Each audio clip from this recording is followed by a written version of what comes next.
एक बार गौतम बुद्ध एक गांव में ठहरे हुए थे। लोग अपनी परेशानियों को लेकर उनके पास जाते और उनका हल लेकर खुशी खुशी वहां से लौटते। उसी गांव में सड़क के किनारे एक भिखारी बैठा करता था। वह बुद्ध के पास आने जाने वाले लोगों को ध्यान से देखता और उसे बहुत आश्चर्य होता कि लोग अंदर तो बहुत दुखी होकर जाते हैं, लेकिन वापस आते हैं तो बड़े प्रसन्न दिखाई देते हैं। उस गरीब को लगा कि क्यों न वह भी अपनी समस्या को बुद्ध के सामने रखे। मन में यह विचार लिए एक दिन वह भी महात्मा बुद्ध के पास पहुंचा। लोग पंक्ति में खड़े होकर उन्हें अपनी समस्याएं बता रहे थे।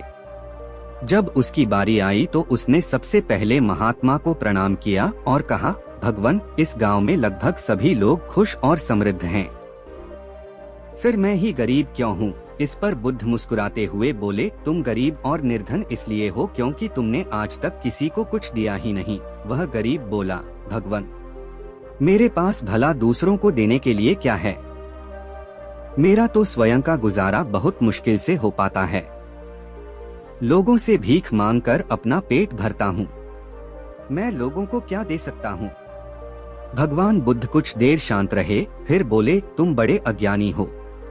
तुम्हारे पास बहुत कुछ है देने को। ईश्वर ने तुम्हें बहुत कुछ दिया है बांटने के लिए, जिसमें सबसे पहले तुम्हारे यह 2 हाथ हैं, जिनसे तुम लोगों की मदद या सेवा के लिए इस्तेमाल कर सकते हो। तुम्हारे पास मुस्कुराहट है, जिसे देकर तुम दूसरों में नई ऊर्जा का संचार कर सकते हो और मुंह से 2 मीठी बातें बोल सकते हो। ईश्वर ने जिसको यह 3 चीजें दी है, वह कभी निर्धन और दुखी नहीं हो सकता है। निर्धन होने का विचार तो सिर्फ हमारे मन में रहता है। यह एक सिर्फ भ्रम है, जिससे तुम्हें उभरना चाहिए और अपनी जिंदगी की नई शुरुआत करनी चाहिए। यह सुनकर उस भिखारी का चेहरा चमक उठा। ऐसे ही और मोटिवेशनल कहानियों के लिए सब्सक्राइब जरूर करें। बी इस मोटिवेशनल। Thanks for watching.